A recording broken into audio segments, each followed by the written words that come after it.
एक नन्हे दुधमुहे बच्चे को अर्धनग्न अवस्था में भूखा प्यासा तपती धूप में अपनी मां की गोद में भीख मांगने हेतु दया का पात्र बनकर शहर के चौराहों पर भीख मांगते आपने अक्सर देखा होगा। वह नन्हा बच्चा इतना छोटा है, दुधमुहा है कि इस जन्म में तो उसने कुछ भी गलत नहीं किया होगा, क्योंकि अभी तक उसने जमीन पर स्वतः पैर तक नहीं रखे, उसके मुंह से वाणी निकलनी भी प्रारंभ नहीं हुई। जरा सोचे उसकी इस दुर्दशा का कारण। या तो पूर्व जन्मों में उसने बहुत पाप कर्म किए होंगे, या फिर निश्चित ही नगण्य प्रभु भक्ति की होगी। क्योंकि अगर प्रभु भक्ति करता तो भक्ति में इतनी प्रबल शक्ति होती है कि कई पूर्व जन्मों के संचित पाप भी क्षण भर में काट देती है। प्रभु की एक कृपा क्षण भर में उतने पाप काटती है जितने पाप हम जन्म जन्मों में भी संचित नहीं कर सकते। प्रभु भक्ति की पहली शक्ति है कि वह जन्म जन्मों के संचित पाप काटती है। प्रभु भक्ति की दूसरी शक्ति है, जो पहली से भी अहम है, कि जीव को उस जन्म में पाप कर्म करने ही नहीं देती। क्योंकि सच्ची भक्ति हमारी बुद्धि और हृदय को इतना शुद्ध और निर्मल कर देती है कि हमारी अंतरात्मा की आवाज हमें गलत कार्य करने के पहले रोक देती है। भक्ति करते करते अंतरात्मा की आवाज दृढ़ और सुनाई देने लगती है।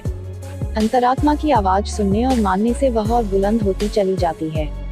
इससे ठीक विपरीत अभक्त को अंतरात्मा की आवाज सुनाई पड़नी ही बंद हो जाती है। अंतरात्मा की आवाज क्या है? यह सतवाणी है, यानी भीतर विराजे प्रभु की वाणी है, जो हमें पुण्य कर्म करने हेतु निरंतर प्रेरित करती है और पाप कर्म से बचने के लिए सदा सचेत करती है। प्रभु भक्ति का बल देखें कि हमें अंतरात्मा का दिशा निर्देश प्राप्त कराती रहती है, जो अभक्त को कभी प्राप्त नहीं होता। भक्ति के कारण अंतरात्मा की आवाज हमें उस जन्म में पाप कर्म करने से रोकती है, और भक्ति हमारे पूर्व जन्मों के संचित पापों को भी प्रभु कृपा दिलाकर भस्म करवा देती है। पाप करते ही हमें मनुष्य देह मिलती है और एक अच्छे, गुणशाली और सर्वसंपन्न कुल में जन्म मिलता है। ऐसे कुल में जन्म मिलने पर और ऐसे जन्म का रहस्य समझने पर हमें उस जन्म में भी भक्ति की डोर निरंतर पकड़े रखनी चाहिए।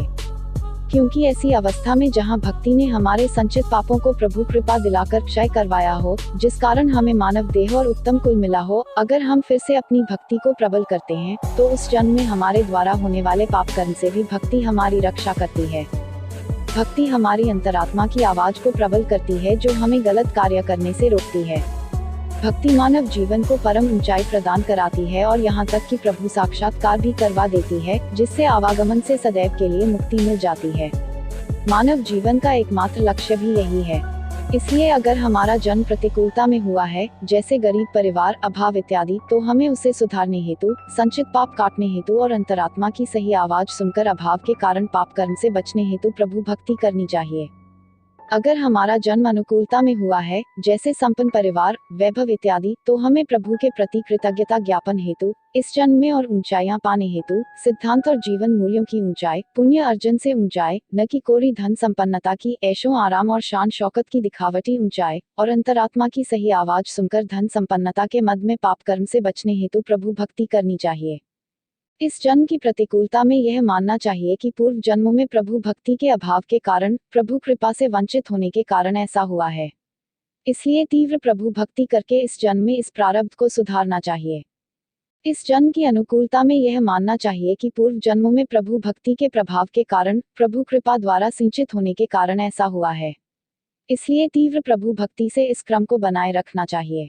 दोनों ही अवस्था में प्रभु भक्ति पथ पर चलते रहना ही मनुष्य जीवन को सफल और श्रेष्ठ बनाने के लिए एकमात्र और सबसे सरल साधन है।